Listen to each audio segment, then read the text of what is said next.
Beach justice. What would you do if a woman buried your 7-year-old nephew alive, then sat back, sipped her Chardonnay, and smirked at your pain? She expected tears. She expected pleas. Instead, I forced a fistful of damp sand into her mouth, dragged her across the shore, tied her to a raft, and let the ocean decide her fate. What came back wasn't the same woman. I faced wildfires, blizzards, and the silence of a war zone where a single misstep meant death. But nothing compared to the 127 days of watching a child's spirit flicker out. This is the story of a boy, a beach, and a reckoning that shook a town. My nephew, Tommy, stopped talking the day his mother's coffin hit the earth. No sobs, no screams, just a blank stare at the dirt, as if it had swallowed his entire world. He was 7, a kid who once giggled at bad puns, now reduced to slow blinks and a hollow gaze. I took him in, rearranged my life in our small Delaware coastal town, and read to him every night, hoping my voice could reach the ghost he'd become. Doctors called it trauma-induced mutism. I called it a heartbreak in slow motion.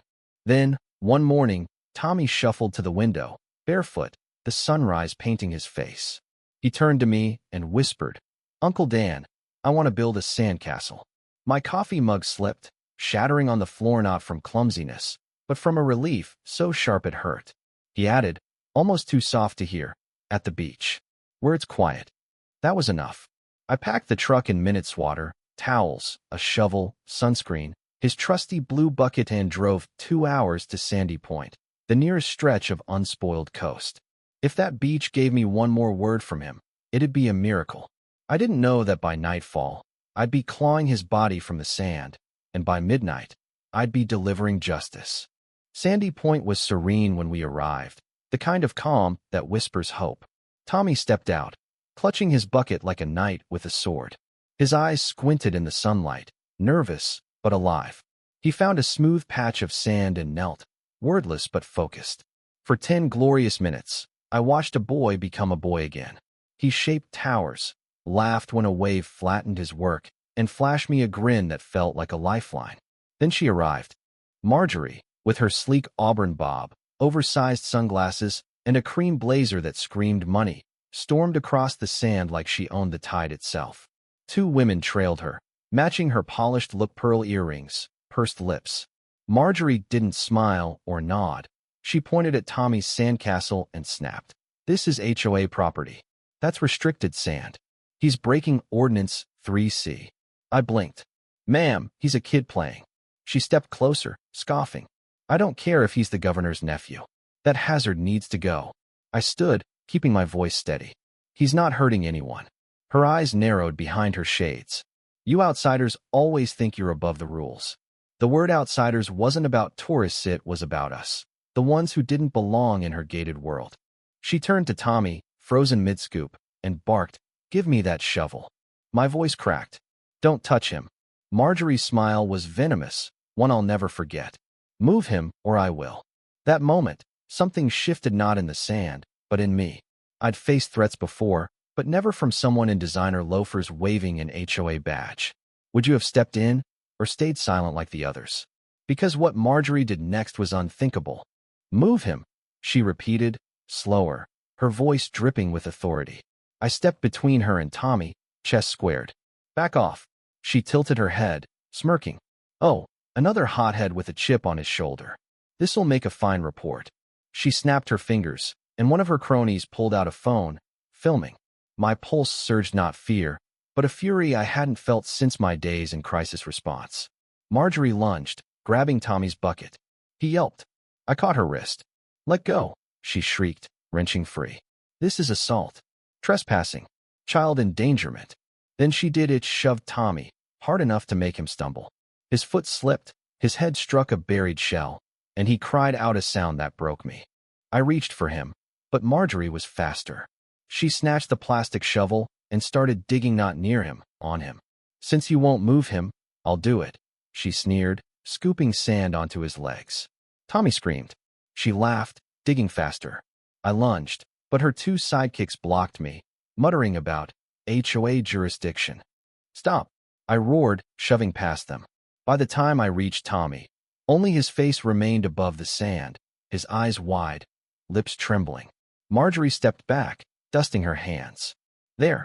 Now he's part of the beach. I stared at her, my hands bleeding from clawing at the sand, my voice low. If he dies, the last thing you'll hear is your screams. Marjorie smiled. Threats are an HOA violation.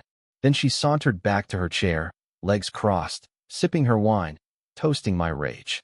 That's when I knew she wasn't just cruel, she was a predator in pearls. I dug Tommy out with my bare hands, sand tearing my skin. He coughed, clung to me, sobbing. You're okay, I whispered, holding him tight. You're okay. I carried him to the lifeguard station, handed him to a nurse, and pointed. Water. Towels. Now. Then I turned back. Marjorie lounged like royalty, twirling her glass, scrolling her phone. Told you, she said to her friends. These people explode when you enforce order. I stopped 5 feet from her. You think you've won? She smirked. I know I did. I nodded, smiling. Good. Her brow twitched. Why? I leaned in, eyes locked. Because now I don't hold back. For a split second, fear flickered in her gaze. She saw the man I'd buried years ago, the one who didn't flinch. I walked to the supply shed, deliberate, unstoppable. Inside, I found a weathered aluminum pole, heavy and perfect. Back on the sand, Marjorie hadn't moved, her wine glass glinting. Back so soon, she called. I said nothing, just advanced. One of her friends stood, hand raised. Sir, you need to. I swung the pole, shattering a chair beside Marjorie. She froze, her glass pausing at her lips. You're insane, she whispered. I pointed the pole at her. No, I'm awake. She stood, smile tight. Touch me, and I'll bury you in lawsuits. I stepped closer. You buried a child. She scoffed. Sand washes off. I dropped the pole, grabbed her wrist, and twisted. She shrieked as I yanked her to her knees, her glass flying. Don't touch him, I growled, scooping wet sand and shoving it into her mouth. She choked, spitting. I grabbed another handful, forcing it in. Blood mixed with grit on her lips. Gasps rose from the crowd. Phones out, but no one intervened. Still think it's just sand? I asked. She curled up, wheezing, her pearl earrings scattered like broken pride. Someone clapped slow, deliberate, then more. Not cheers, but acknowledgement. I picked up the pole. You're lucky I'm not done. And I walked away.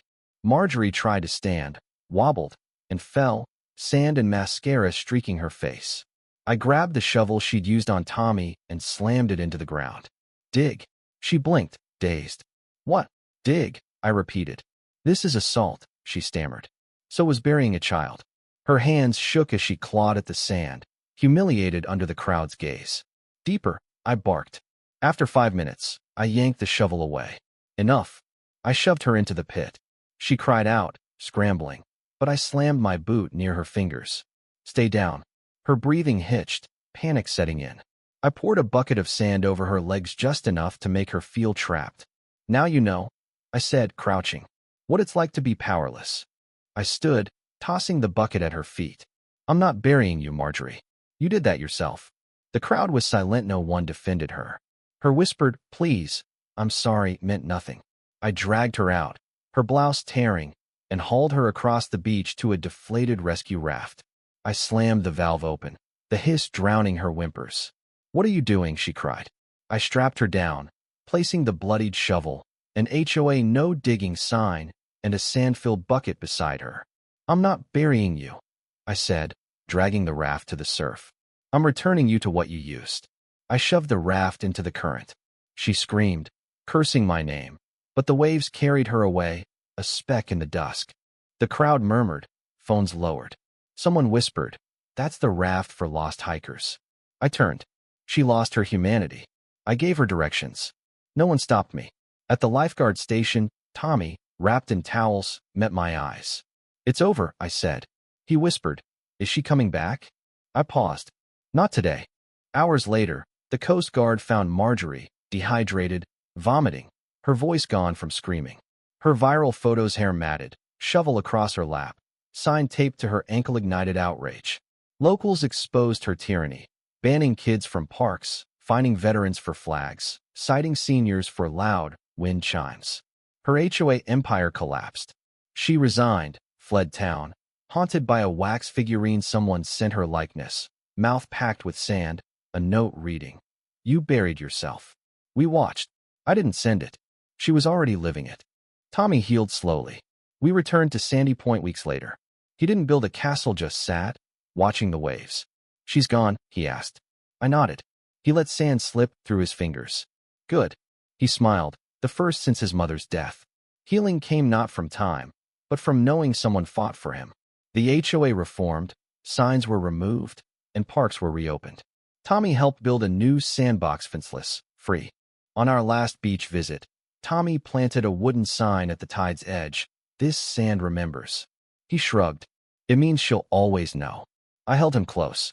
Revenge doesn't hollow you, it clears space for peace. Justice sounds like silence after a scream. What would you have done? If someone buried your child in silence, would you act or look away? Drop your thoughts in the comments. Violence, justice, or injustice, where do you stand? Share this story if it stirred you. Subscribe for more stories that demand to be heard, and hit the bell so you don't miss the next one. Your voice matters because silence buries us all.